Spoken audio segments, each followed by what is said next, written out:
Lost my daughter. Lost your daughter. Lost a boyfriend to suicide. Lost a boyfriend to suicide. Wow. What have you learned about grief, and how have you learned to like kind of manage and move with it? Right. Okay. So this is a big one because, people deal with grief in all kind of ways, and I'd be lying if I sat here and said, oh, I'm fearless and, I don't think about the years and who cares when you go or something like that. But that's a lie. I'm very afraid of death. I'm afraid of all of the things by all kind of ways because I've experienced it so much and it's been such a constant.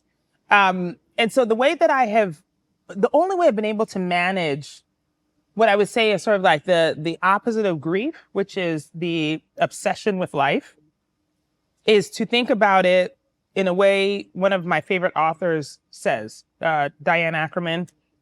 I'll paraphrase it. She says that I want to get to the end of my life and have not just lived the length of it. I want to have lived the width of it. Oh.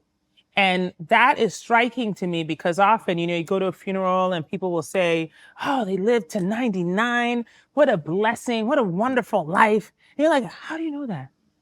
Right. How do you know that they lived a wonderful life? Simply because they had years? Right. Because it was long?